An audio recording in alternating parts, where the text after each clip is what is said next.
आई माँ और उसका पेरेंटिंग में इम्पॉर्टेंट रोल। आई को हम लोग बहुत ग्रांटेड ले लेते हैं बहुत बार, लेकिन आज की जनरेशन अपनी मम्मी को एक अलग तरीके से इम्पोर्टेंस देती है। हम कैसे देते थे और आज के बच्चे कैसे देते, बहुत डिफरेंस है। लेकिन आज मैं अपने बचपन की कुछ एक आध स्टोरी आपको बताना चाह रही हूँ, क्योंकि आज मेरी मम्मी का 78th बर्थडे है और उसने हमारे लिए, मैं और मेरी सिस्टर्स के लिए क्या किया है मैं एक दिन में नहीं बता पाऊँगी, इतनी सारी चीज़ें हैं। The best parenting example that I can see in my life is my parents. Why? Just एक इंसिडेंस। मैं बैडमिंटन खेलती थी, मैं और मेरी सिस्टर्स। सफ़ेद कपड़े, सफ़ेद जूते, उस ज़माने में 500 रुपीज़ के पावर के शूज़। मैं बात कर रही हूँ 1980s की। उस समय मनी वैल्यू अगर आप सोचते हैं तो 1000 रुपीज़ का ट्रैक सूट और वाइट कपड़े, white T shirt, white skirt, shorts, और डेली हम पसीने में लथपथ हो जाते थे, मिट्टी में एक्सरसाइजेस करते थे, 3,000 स्किपिंग करते थे। और उसके लिए मम्मी का योगदान क्या था, तो अर्ली मॉर्निंग 4 बजे उठ के वो दूध के पैकेट ले आती थी, क्योंकि दूध घर में नहीं आता था। उस ज़माने में दूध के लिए लाइन लगानी पड़ती थी, लेकिन मेरी बेटियों को दूध मिले इसलिए वो सुबह 4 बजे दूध के लाइन में लग जाती थी जब हम सो रहे हैं। और फिर जैसे हमें उठा के चाय बना के, दूध वाली चाय बना के पिलाती थी, और फिर हम लोग की चोटियाँ बनाना, फिर हम लोग की स्किपिंग, 3000 स्किपिंग होनी चाहिए। उसके बाद हम लोग तैयार होके निकल जाते थे। फिर दिन भर घर में छोटे छोटे बर्तन धो के रखना, किचन का काम करना, खाना बनाना। खाना हमारा बहुत सिंपल रहता था। आज डाइट फूड आप बोलते हैं, लेकिन सही मायने में डाइट फूड मम्मी ने उस ज़माने में हमें खिलाया।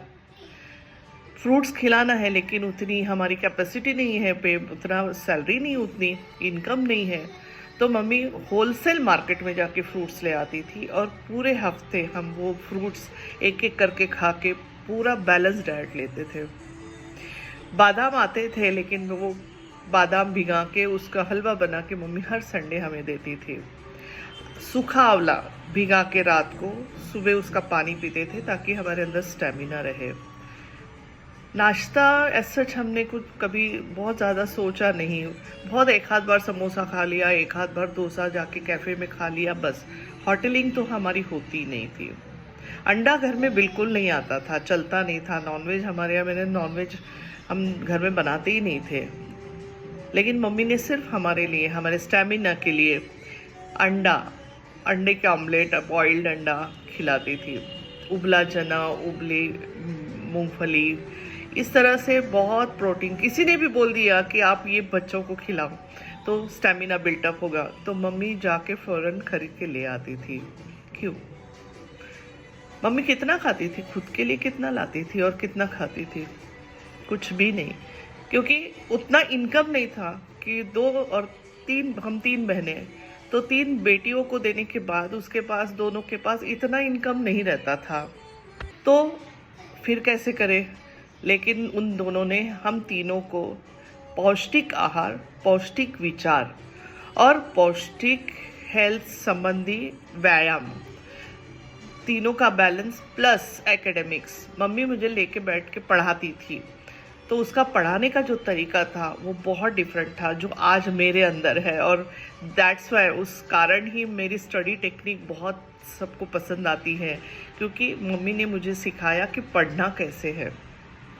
तो ओवरऑल मैंने जो अपने पेरेंट्स से सीखा और मम्मी से भी सीखा, सब कुछ आते हुए, इंग्लिश पढ़ाती थी स्कूल में, उसको संस्कृत पढ़ाती थी, संस्कृत के प्रोफेसर उनको घर में अपॉइंटमेंट लेटर लेके आ गए थे, लेकिन मम्मी ने अपना करियर दाव पे लगा दिया सिर्फ हम तीनों बहनों के लिए और उनकी ग्रोथ के लिए। क्यों? पापा ने LIC का बिज़नेस डेवलप किया, क्योंकि सिर्फ टीचरशिप के भरोसे हमारा मेंटेनेंस नहीं हो पाता, ये उन समझ गए थे। उसमें मम्मी ने पूरा बराबरी का योगदान दिया, ना जॉब की, ना बाहर कुछ काम किया। मम्मी सिर्फ और अपने पापा के बिजनेस के लिए और हम तीनों बहनों के लिए डटी रही और डेडिकेटेड रही। आज उसका बहुत नाम नहीं है, लेकिन एक नाम पापा ने कैरी किया है, भावना। मम्मी का नाम मेरे भावना, और उस भावना नाम से LIC की उन्होंने अपनी कंपनी खोली है, भावना इंश्योरेंस सर्विसेज। और भावना के साथ इमोशंस, यस, मेरे पापा के सभी पॉजिटिव इमोशंस उसमें है, उस भावना में। तो है क्या ये भावना? भावना भक्ति रस की है, पूजा पाठ एकदम सेंस के साथ करती है, कर्मकांड नहीं करती।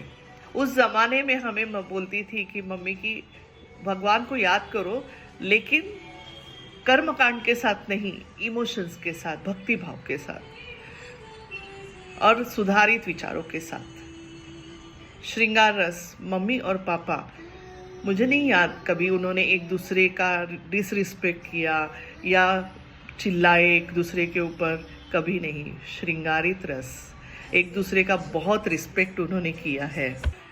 अब वीर रस, वीर रस क्या है? तो mummy LIC agent, successful LIC agent, mummy को भी बहुत सारे अवार्ड्स मिले हैं और सभी कॉन्फ्रेंस में वो खड़े होकर स्पीच देती थी।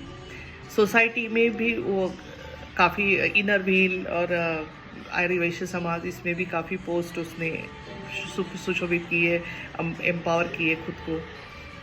हास्य रस, एंटरटेनमेंट, इसमें थोड़ा सा मैं कहूँगी कि मम्मी ना हंसती नहीं थी ज़्यादा, हमेशा टेंशन में रहती थी कि कैसे होगा, ये करना है वो करना है।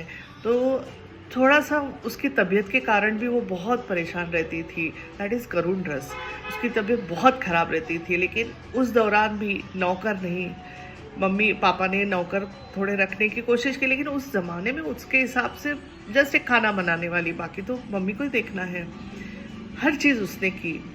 तो उसमें एक रौद्र रस था उसके अंदर, क्योंकि तबीयत के कारण वो बहुत परेशान रहती थी। लेकिन उस रौद्र रस को मेरे पापा के प्यार और सम्मान ने वीरता में बदल दिया। और हास्य रस अगर हम कहें तो हम इतने अच्छे अच्छे ऑफिसर्स क्लब में मेंबर थे कि मम्मी को उस ज़माने में उस क्लब में एक अच्छे एनवायरनमेंट में रहने का मौका मिला।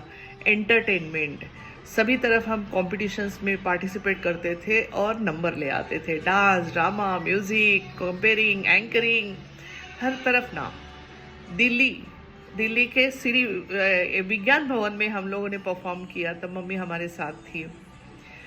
उसने मेकअप से लेके हेयर कटिंग से लेके सब बच्चों का सब तैयार किया। सो एंटरटेनमेंट में भी मैं नहीं कहूँगी कि वो पीछे थी।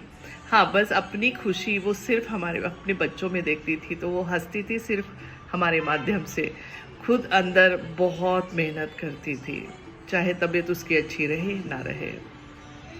तो इस तरह से हम अगर भयानक रस कहें तो बहुत ख़राब कंडीशंस आई घर में।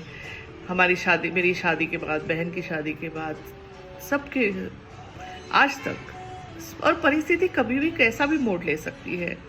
इवन विभत्स रस भी उसने देखा घर में, ऐसी सिचुएशन आई। लेकिन इस सिचुएशन में मेरे मम्मी पापा ने पीस, शांति का रस हम दोनों को, तीनों को दिया और हमारे बच्चों को भी दिया।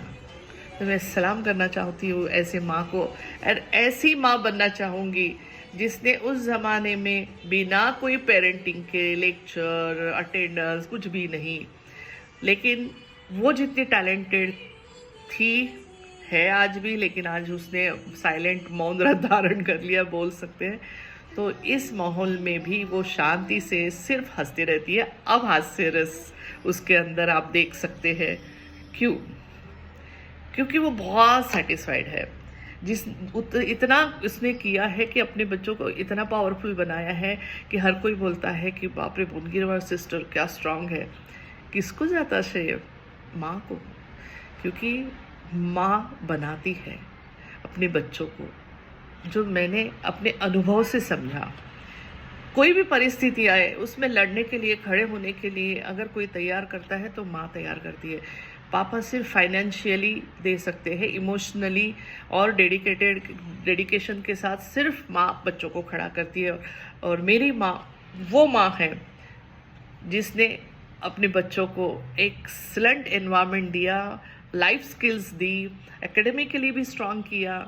इसलिए हम आज समाज में इतने अच्छे, और मतलब एक एप्रिसिएशन है समाज में ओनली बिकॉज ऑफ आई। सो और आई को हम लोग पूछते थे कि आई तेरा बर्थडे कब है, तो हमेशा बोलते थे 16/12/46।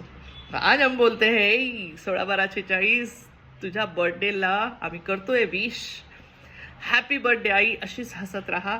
आता एक अजून काही ड्रीम्स राहिलेले आमचे, ते ड्रीम पूर्ण होणारच हा माझा विश्वास आहे, माझे अफर्मेशन्स आहे। आणि नातू नातिनींचे पण प्रोग्रेस पाहत पाहत तू खूप छान हसत जगणार आहेस, आणखी वर्ष जगणार आहेस, 100 तर क्रॉस करायचेच आहे। सो हॅपी बर्थडे आई।